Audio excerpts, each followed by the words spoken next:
मंडळी, ज्वारीच्या पिठामध्ये चिरलेला कोबी मिक्स करून तरी पहा. कमालीचा, खमंग चवीचा, तितकाच खुसखुशीत पदार्थ बनतो. काय बरं बनवलं असेल? मैत्रिणींनो, हेल्दी आहे बरं का.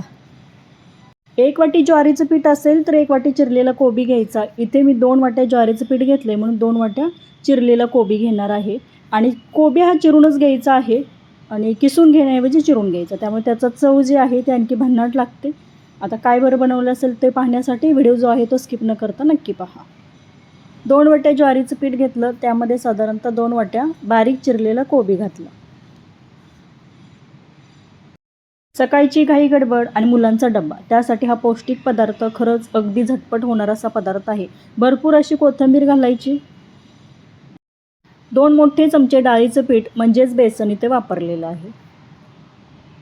तिखट आता तुम्ही तुमच्या चवीनुसार घेऊ शकता. हिरव्या मिरचीचा ठेचा आवडत असेल तर तो यामध्ये घालू शकता.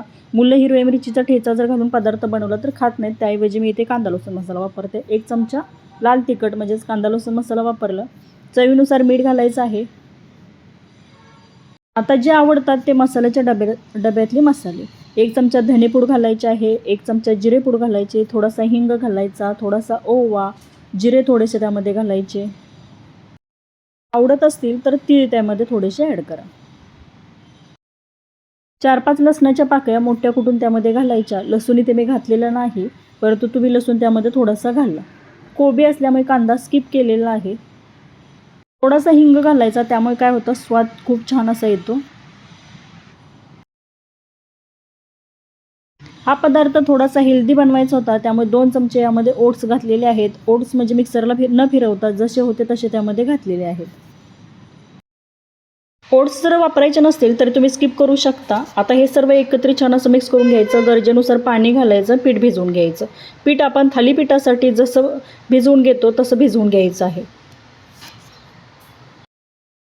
1 पाव चमचा हळद घातली आणि आता हे मिक्स करून घेते. बघा, छान असं पीठ भिजवून घेते.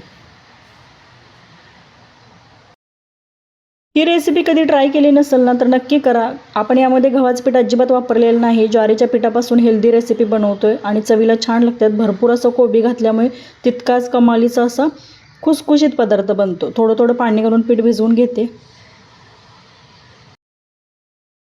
जास्त सैलसर पण भिजवायचं नाही आणि जास्त घट्टसरही भिजवायचं नाही. अगदी धपाट्यासाठी किंवा थालीपीठासाठी जसं भिजवून घेतो तसं भिजवून घ्यायचं. याला चिकटपणा थोडासा कमी असतो. सुती कपडा घेतला, तो थोडासा ओलसर करून घेतला. पिठाचा छानसा गोळा घेतला आणि हाताला पाणी लावून छान असं थापून घ्यायचं. जास्त मोठे थापू नका, कारण ज्वारीच्या पिठामुळे हे तुटतात. त्यामुळे मध्यम आकाराचे असे छान असं पातळ थापून घ्या, त्यामुळे खुसखुशीत बनतात.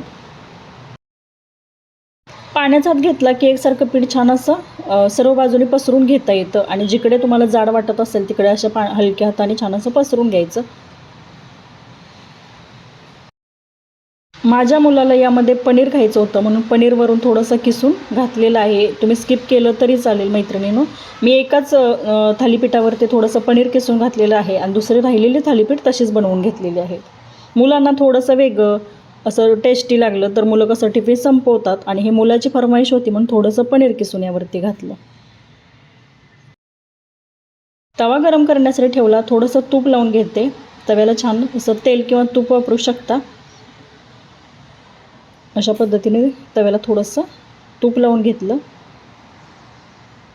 हे थालीपीठ नाही, हलक्या हाताने छान असं तव्यामध्ये टाकून वरून पाणी थोडंसं लावून असा कपडा अलगद साईडला काढून घ्यायचा. झाकण ठेवायचं, वाफ द्यायची. 1 मिनिटाची वाफ बसली की त्याची बाजू पलटून घ्यायची.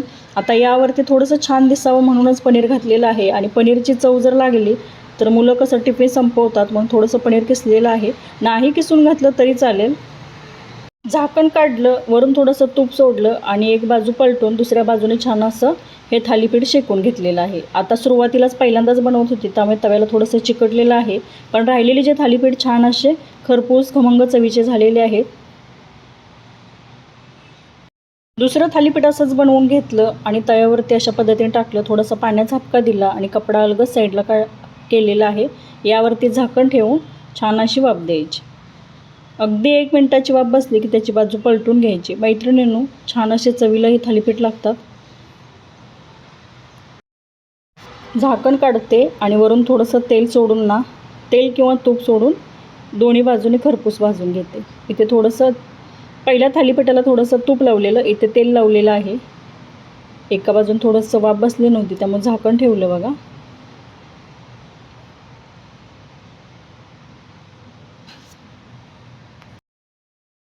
आता हे दुसऱ्या बाजूने छान असं भाजून घेते.